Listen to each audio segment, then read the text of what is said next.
Alright, what's going on, guys? It's Odin God 12 coming to you live for a deck profile. Odin God 12 and Kingdom Come 180.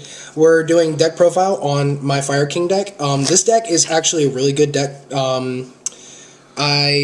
There's all sorts of combos you can play with it. Also, mass destruction on the field.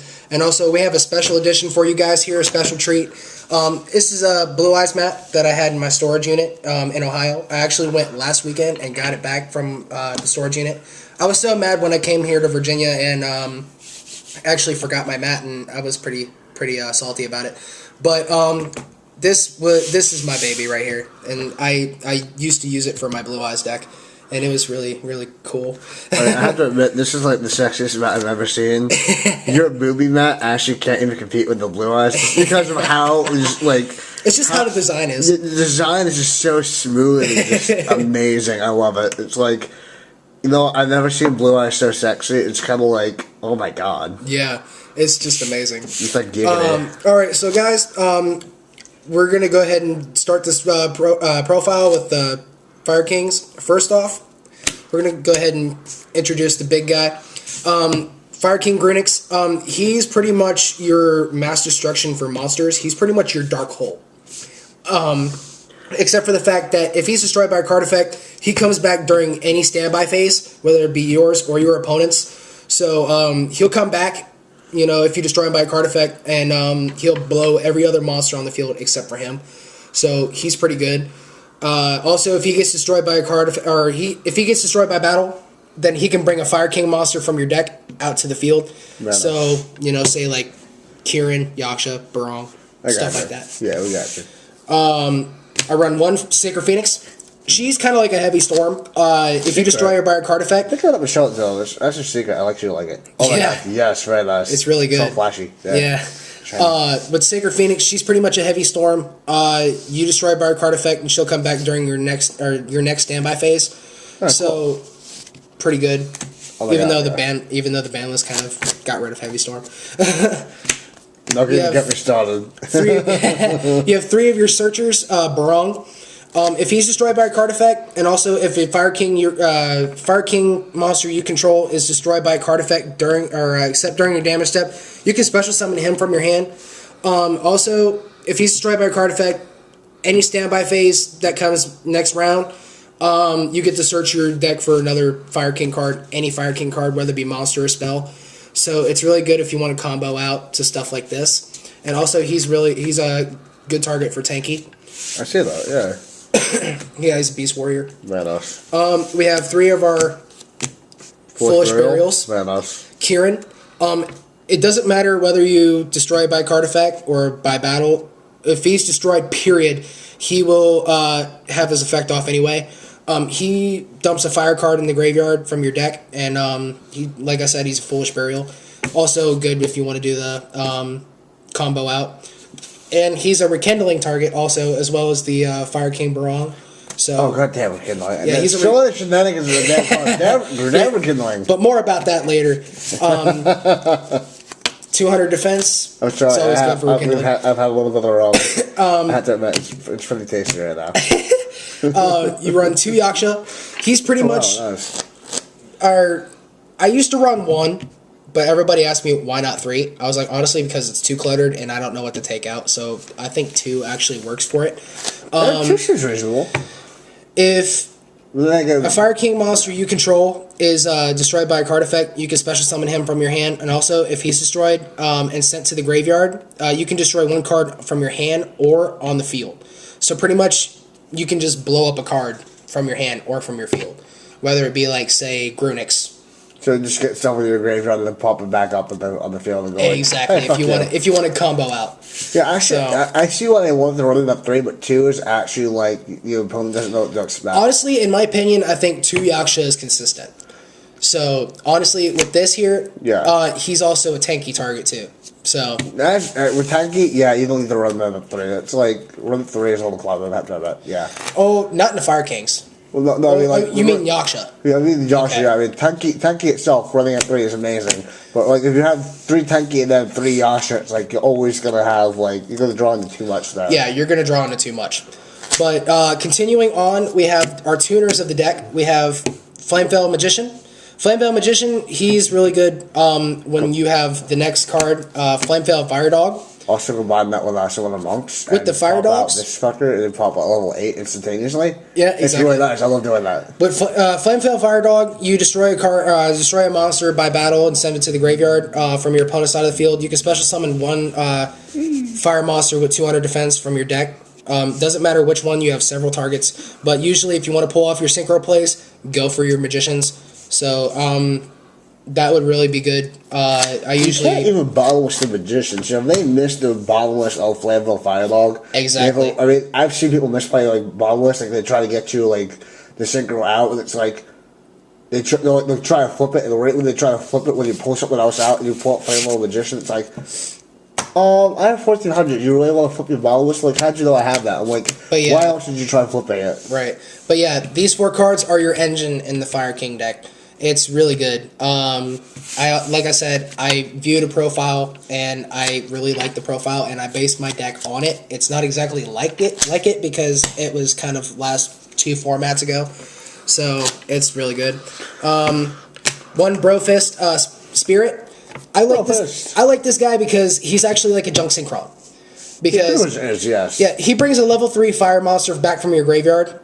And you can synchro option, and also you can't synchro anything. You can't synchro summon anything unless it's a Beast Warrior type monster. So it's really good. But I'll go back and I'll go into the extra deck later when it comes into Spirit. So what I like to do with this, I like to summon it and then bring back Kieran and synchro. Okay. So, and then last of the monsters, you have Blaster, Dragon Ruler of the Infernos. So trolly. He actually comes in when I really need him most. So, just come like a backup plan for like when you're gonna run over. Exactly, and plus you have plenty of fire targets in your hands, so you can pretty much use his effect continuously if he bounces back to your hand. Since firekings will run so much from the graveyard, do you think it could actually hurt you to remove some fire stuff from your graveyard if you actually had to do that? Because if you want to pull, you could easily misplay all that, I think. Not that it's bad. I mean, the way you play it. But see, with Dragon Rulers, I definitely know my stuff about Dragon Rulers because I love dragons. With the Dragon Rulers, you can banish 2 fire monsters or dragon type monsters from your graveyard or from your hand to special summon this guy. There's also a dragon as well. Yeah, you have to pay your cost to summon him. And also, with this guy, you can also normal summon him too. That's also a start too, because that way, you can bring him out and he'll permanently stay on the field. Also, if you have a fire card in your hand and you can pitch him in the fire card to target 1 card on the field and destroy it. If he's special summoned by his effect, by banishing, he returns to your hand by the end of the opponent's end phase. Yeah, we'll cut you off right there, just because watch the Dragon Rulers that we did, this on my channel as well. Watch the Dragon Rulers 2014. We'll actually explain a lot more about the dragons. Yeah, it's actually... wasn't it Mythic Rulers? Mythic Rulers. Mythic Rulers. Mythic Rulers 2014. Look us up, guys, for the Dragon Ruler profile. More on those and how their effects, just so you can understand them. And of course, there's bullshitting around. So I mean, it's actually really funny. Please watch it. He's cracking up just thinking about half the jokes today. Yeah, that's it for the monster build. I'm gonna go for spells and for this guy. Minutes, just like, for this right here. Circle of Firekings is my favorite Fire King spell. You target 1 fire monster on your field and 1 fire monster in your graveyard. Yep. You can destroy the target first on the field and then special summon the target from the graveyard. Okay. And that's also where... What? We're at 9 minutes. Okay. Also with the... that's also where Grinix comes in. Cool. So you have one Grinix on the field, 1 Grinix in the grave. You have your loop there. Alright. So... that's also good. Onslaught of the Fire Kings, I run 3. This pretty much makes everything in your deck a Cyber Dragon. So, and plus its effects are negated and destroyed during the end phase, which also if you want to combo out with your Fire King abilities, the Sacred Phoenix ability. So, this is really good to have in the deck. Alright. Also, you run triple Tanky. Tanky, self-explanatory. You search your deck out for a level 4 or lower Beast Warrior type monster. And also, all Beast Warrior monsters you gain 100 points for each Beast Warrior you have out. with Tanky just alone gives 100 to each Beast Warrior. Right enough. So. Actually, I wish I had more Rupia. I need to get that and then more rum than that. And here's the shenanigan play. Oh, god damn it. Rekindling. Rekindling brings back from your graveyard as much as possible fire monsters with 200 defense or less. Or 200 defense. During the end phase, all monsters that were special summoned this way is banished. But see, the thing is, though, with this card, you can pull off your Synchro plays, and you can pull off your Xyz plays. You can pull off any combo plays that you want to do, just so you don't have to banish them at the end of the turn. You can just get them back in your graveyard, and you can do it all over again. 2 trade-in for the Sacred Phoenix and the Grunix, just to get those draw powers in. 1 Dark Hole, self-explanatory. Yep. 2 MST for the spells. Yep. That would be it with the spells. Traps. You run your staples, 1 Bottomless, 1 Compulse, 1 Torrential. Got it. That's your 1-ups. 2 Deep Riz. Got it. And you have 2 Mirror Force. Ooh, very nice. And the last of the traps, you have your Solemn Warning. Very nice. So, like I said, 2 formats ago, this deck was really great. I test ran it, and it was just phenomenal. That's it for the main deck. We have this extra deck. First of the rank 3, we have Lion Emperor. Why him? Because he can bring back all your recycling stuff. So basically, say you have Spirit in the Brofist Spirit in the graveyard. You want to use him again? Pull back. Detach material. Bring him right back, or you can use that material that you detach to bring it right back to your hand. And also, once you do that, you can't use that card for the rest of the turn. Okay. So pretty much, it kind of gives you a backup plan when you want to use him. And also, look at that. He has 200 defense too. That shit could be rekindled.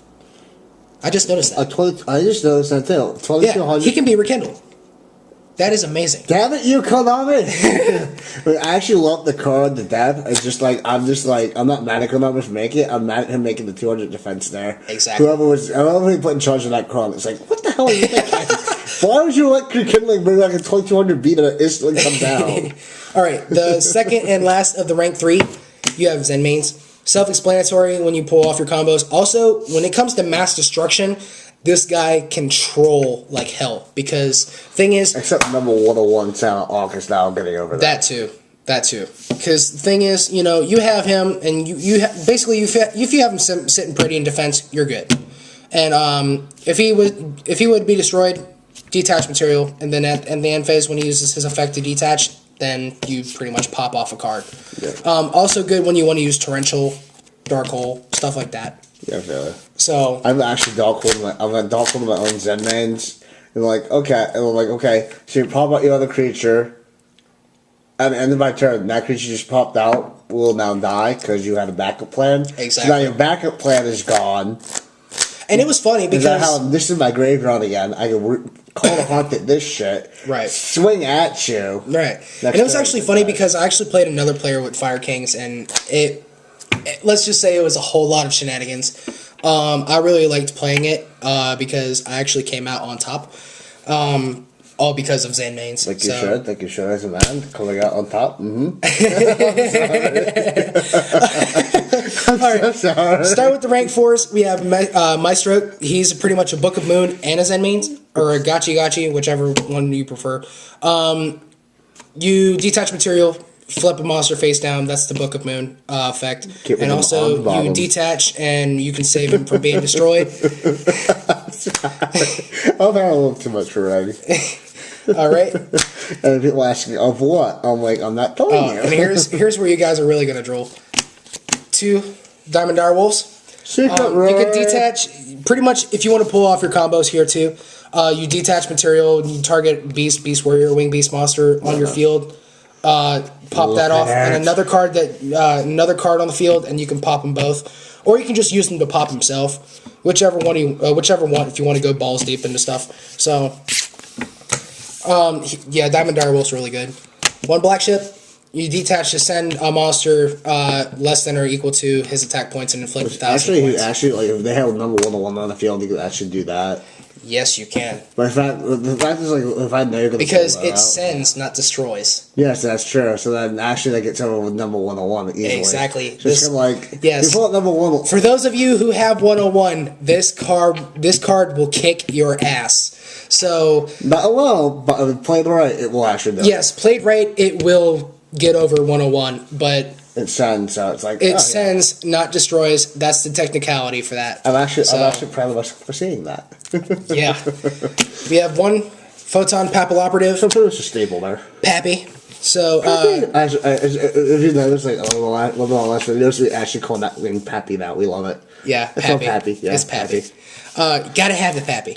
Because you flip the defense monster on your opponent's side of the field to attack position. That monster loses 600 attack points. So pretty much if you want to get that extra damage in, it's really good. Then last of the XCs, you have Brofist Tiger King. Tiger King. It's an ultimate. Yes, and it's an ultimate rare. First ed too.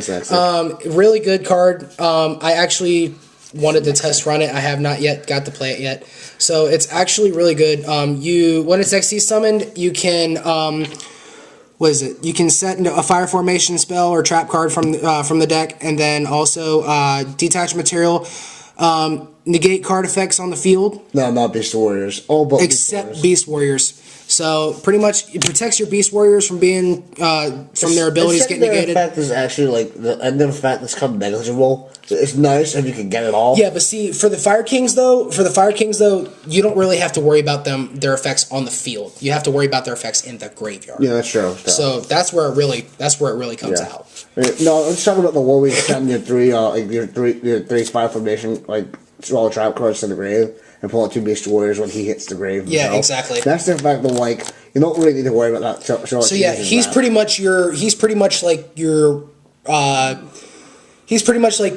recycle Rhoda kind of thing. Yeah, pretty much. Alright, so that's it for XCs. We have Syncros. We have one Vulcan the Divine. He's actually a nice addition to my deck. Oh, did you get that from me?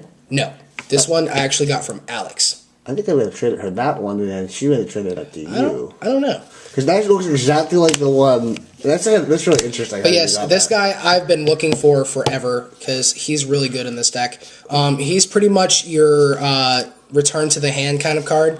He's kind of like the Scrap Dragon / Diamond Direwolf / Hane kind of thing, all mixed up. I know I traded her that card. And then you came in, and then that's how you got that. Exactly. I think she with Vulcan the Divine, you target one card on the field on your side and one on your opponent's side. Return them both to the hand, and then cards or effects of that card cannot be used for the rest of the turn. It's really good, and also it's a nice beat stick too. You have your workhorse of the deck. You have your Horse Prince, which is what I brought up with Spirit earlier. This guy, he gets out your recycle plays really good. He special summons a level 3 fire monster from your deck, and then after you synchro summon him, you can't special summon any level 5 or higher monsters for the rest of the turn.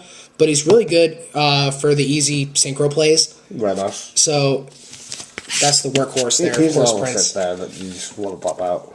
We have one Black Rose Dragon.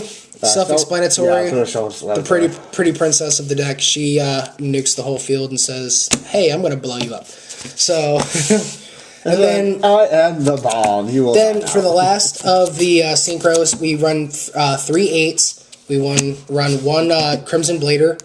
He destroys a monster, gets rid of those higher problem cards later for your opponent, so they pretty much can't do anything. Sends them in a monster lock. I'm pretty sure I'll rotate that card. Yeah, I'm pretty sure those who summon higher monsters will hate this card when he comes out. Oh, you have Trigger in hand. It's so cute. I don't care. One Scrap Dragon, he's pretty much the diamond. He's kind of like a Diamond Direwolf, except for the fact it targets one card on the field, one card on your opponent's field, and then blows them both up. So he's pretty good, and plus you can still use his attack points, and also the Diamond Direwolf too. And then last but not least, you have this Stardust Dragon, the last of the trio here. Yeah, Stardust is actually just good to like lock your opponent at the end, like going like, okay, if you can just blow up my field, that's cool. Yeah, Stardust. He pretty much gets rid of all of your opponent's kind of back row, like Mirror Force, Dark Hole, Torrential Tribute. So you sacrifice him, negate it, and destroy it, and then he'll come back at the end of the turn. There's ways to get around that card, but it's so nice to make you have to get around it because it forces them to play stuff they don't want to play yet. Exactly. Well, folks, I hate to kind of cut this short, but this is actually the end of the Fire King deck. I have no side deck yet, but I'm actually working on that right now. Until then, subscribe to Kingdom Come 180, and then we'll look at your profiles, we'll look at the questions you guys comments or anything. Subscribe. So that's it, YouTube. Peace. Thank you, guys.